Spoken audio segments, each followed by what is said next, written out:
सब सूरज, हम बात करेंगे चाइना के बारे में। हमारे देश के कुछ बुद्धिजीवी लोग ये दम भर रहे हैं कि चाइना के पास S-400 मिसाइल है, सिक्योरिटी सिस्टम, जिससे वो 400 किलोमीटर की दूरी में किसी भी विमान को वायुसेना में वायु एरिया में नहीं आने देगा। भाई ये तो जानो उसके पास S-400 कितने हैं, तुम्हें डाटा भी कुछ मालूम है? सिर्फ दम भरने लगते हो कि लगता है चाइना के तुम वो हो, चाइना तुम्हारे बाबू दद्दा लगते हैं। उसके पास दम है, तुम्हें अपने दम तो बताना चाहिए, उसकी बड़ाई करने चल देते हो। मालूम तो होना चाहिए उसके पास 400 क्या कमाल लेगा तुम्हारा। वो बॉर्डर के पास डिप्लॉय कर रहा है, लेकिन क्या कर सकता है करके?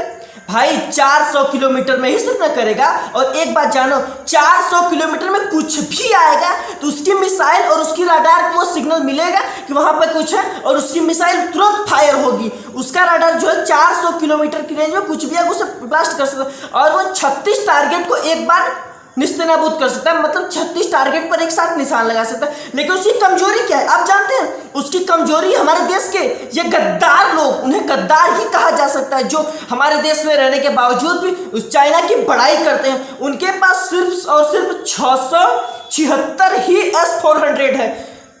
वो हमको चाइनीज नहीं बता रही है कि इतने ही हैं, लेकिन हम जहाँ से वह खरीदे वहाँ से डाटा निकालने के बाद पता चला है कि उनके पास 676 ही सिर्फ S-400 है, और वो 676 बार ही सिर्फ हमला कर सकती। पहली पॉइंट खत्म। अब उसका हमें मुकाबला करना है तो भाई युद्ध सिर्फ 606 मिसाइलों के बल पर तो नहीं लड़ा जा सकता, और सिर्फ आपको उससे लड़ना छुड़ना है। आप जानते हैं कि आप उसके पास जाएंगे तो आपको मार देगा, तो आप उसको खत्म करने का प्रयास कर सकते हैं हमारे सेना। भाई हमारे पास नहीं है तो कोई दिक्कत नहीं है, हम अपने पास वहां पर हमारे पास जितने यार वेस्ट पड़े, हर साल जितने इतने बम्स विस्फोटक खराब हो जाते हैं, उसको डेटोनेटर जितने होते हैं सब फेंक दिए जाते हैं, वेस्ट हो जाते हैं, उन्हें खत्म करना पड़ता है। उसका यूज करेंगे, उसी को फायर करेंगे और वही जाएगा, उसी को टारगेट करके करेगा। भाई वो मिसाइल तो जानती नहीं कि छोटा है कि बड़ा है, या कितना घातक है, उसी को उड़ाएगी। और एक बात तो जानो, हमारे पास आकाश मिसाइल है, उससे ज़्यादा एक्यूरेसी हमारे पास है, उससे ज़्यादा एक्यूरेसी हमारे पास है। और बराक मिसाइल है जो इजराइल और इंडिया मिलके बनाई है, वो 35 किलोमीटर में वार कर के मतलब पूरी सर्कल बना लेती है। उसके अंदर कोई आ ही नहीं सकता, मतलब उसे भेदना नामुमकिन है। तो भाई ये बताओ, बॉर्डर के पास हम 35 किलोमीटर एरिया में अपनी सेना को सुरक्षित कर सकते हैं। भाई वो 400 किलोमीटर कर रहा है, लेकिन उसकी रेंज क्या है? कम है। हमारे पास ज़्यादा है, हम उसे किसी भी तरह से वेस्ट करा सकते हैं। और जब हम उसके S-400 को वेस्ट कर देंगे, क्योंकि हमारे पास फालतू पुराने लड़ाकू विमान पड़े हुए, भेज देंगे त्रातर। हमारे पास मिसाइल की कमी नहीं है, मिसाइल मैन हमारे देश में के ही है। त्रातर डालेंगे, इतना दागेंगे वो कंफ्यूज हो जाएगा, और वो सारी मिसाइलें उनकी। भाई ये तो है, वहां पर तो आर्टिफिशियल सिस्टम लगा है। अगर कोई भी आसमान से आती हुई समस्या कोई नहीं डिटेक्ट कर पाता कि वो कितना खतरा कर सकती है। और हमारे साथ अमेरिका, इजराइल, जापान, रूस सारा कोई है, ये तो नहीं बताते ही।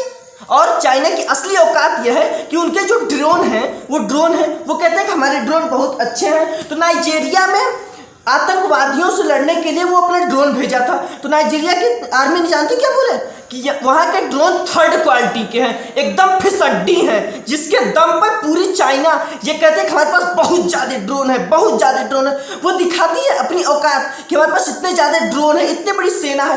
भाई हमारे पास जो मिग विमान है ना, उसी को चमका पोत के ना F-51, F-41 वो नाम चेंज करने से और कलर चेंज करने से उसकी पावर नहीं कम हो जाती। और एक बात जानो, नकल किए हुए विमान, चोरी की टेक्नोलॉजी सफल नहीं होती, वो काम की नहीं है। चाइना में जो विमान हैं वो चोरी के टेक्नोलॉजी के हैं, जिनकी टेक्नोलॉजी सिर्फ और सिर्फ चोरी की है, दूसरे देशों से चोरी किया गया है। और जो जिस ड्रोन के दम पर वो अपनी दम दिखाता है कि हमारे पास इतने ड्रोन हैं, हम किसी को भी मार सकते हैं। भाई नाइजीरिया छोटा से देश, उसकी देश की सेना ये कह सकती है कि देख तुम्हारे ड्रोन या क्रैश हो जाते हैं, कोई काम की नहीं है, वो भी आतंकवादियों को मारने में, जिनके पास कोई बहुत अच्छी ट्रेनिंग नहीं है। ऐसे ही लोगों को सिलेक्शन हो जा रहा है, आतंकवादी बन जा रहे हैं। और हमारे देश 9 महीने की ट्रेनिंग लेने के बाद 4-4 साल 5-5 साल अपने घर पे अपनी फिजिकल एक्सरसाइज करने के बाद, खाने पीने की इतनी अच्छी व्यवस्था होने के साथ, और सारे बम बारूद गोलों से लैस होने के साथ भी उस छोटे ड्रोन से हम डर जाएं।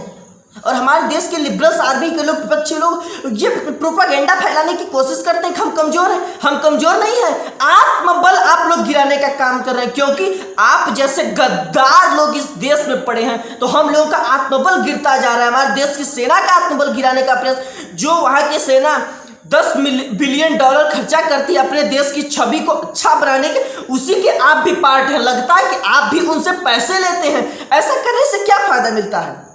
अगर आप ऐसा करेंगे मतलब क्या? अगर आज मान लीजिए भारत और चाइना के हमले होते हैं, युद्ध होते हैं, तो क्या चाइना आपको अपना माई बाबू मान के अपने पास सम्मिलित कर ले? अपने सरकार में आपको हिस्सा दे देगा? अपने पास अच्छी नौकरियां दे देगा? अपने आप को सलाहकार बना लेगा? नहीं, आपको भी यही की जेल में बंद करेगा। तो आपकी असली औकात समझ में आएगी। और लगता है आपके घर के बच्चे, आपके घर के परिवार के कोई, आपका भाई, आपकी बहन, आपके परिवार के बच्चे आर्म फोर्सेस में नहीं है, नहीं तो आपकी ये कहने की औकात नहीं होती। क्योंकि जिस पिता का बच्चा वहां पर पड़ा हुआ है वो कभी ये नहीं कहता कि हमारी सेना कमजोर है।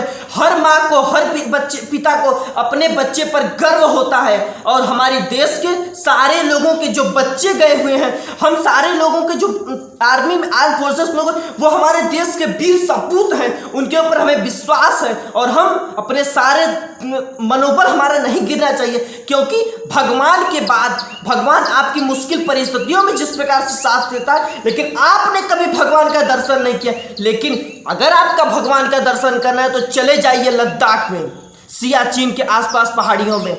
कैसे -40 डिग्री सेल्सियस टेम्परेचर में भी हमारे देश के वीर सपूत वहां पर ड्यूटी पे हैं। उस बच्ची से पूछिए, इतनी 2-2 महीने की बच्चियों से पूछिए उसके पिता कहां पर है, क्या करते, तो शान से बोलती है कि हमारे पिता आर्म फोर्सेस में है, सेना में है। और आपको उसके ऊपर सवाल उठाने में शर्म नहीं आती? चुल्लू भर पानी में आपको डूब मरना चाहिए। क्योंकि ऐसा करने से आप अपने ही देश के लोगों की नज़रों में, आप अपने परिवार की नज़रों में ही गिरते जा रहे हैं। क्योंकि आपको राजनीति करनी है, देश के खिलाफ बोलना है, लेकिन आपके परिवार का बच्चा, आपका भाई, आपकी पत्नी, आपकी माता, आपके परिवार के लोग भी हो सकता है उस सेना का सम्मान करते हो, उस सेना के लिए जीते हो, उस सेना की इज्जत करते हो। आपके न करने से कोई फर्क नहीं पड़ता। लेकिन अगर आप ये प्रयास करेंगे कि देश के लोगों का मनोबल गिराए और आर्म फोर्सेस पीछे हट जाए, हमारे देश की सरकार उनके साथ समझौता कर ले, तो ऐसा नहीं हो सकता। ये सिर्फ और सिर्फ आपके मन के फूल है। धन्यवाद। आपको हमारा वीडियो अच्छा लगा तो चैनल को सब्सक्राइब करिए, इस वीडियो को ज़्यादा से ज़्यादा शेयर करिए। और जितने लुच्चे टाइप के पड़े हुए हैं आपको ये बताने वाले कि हमारे देश की सेना कमजोर है, उसके पास S-400, तो उसे बता दीजिए हमारे पास बराक मिसाइल सिस्टम है, सिक्योरिटी सिस्टम, जो पूरी दुनिया में सबसे अधिक सेफ माना जाता है। उसकी एक्यूरेसी का कोई जवाब नहीं है। जापान हमें बम दे रहा है जिसकी एक्यूरेसी का कोई जवाब नहीं, वो भी डबल बम है। मतलब एक बार वो टारगेट को हिट करेगा, मतलब कोई बंकर में तो बंकर को नहीं ब्लास्ट कर, पहले बंकर को ब्लास्ट करेगा, फिर नीचे जाएगा और फिर ब्लास्ट करेगा। डबल उसमें बम लगे हुए हैं। और अमेरिका हमें विमान दे रहा है, सारा देश हमारे साथ है। और आप कहते हैं चाइना मजबूत है। चाइना के साथ हाथ खड़ा कौन है? एक पाकिस्तान जिसको आंतरिक विद्रोह खुद ही, और एक उसकी तो बात ही मत करो यार, वो तो हमारे सहारे जीता ही है। धन्यवाद।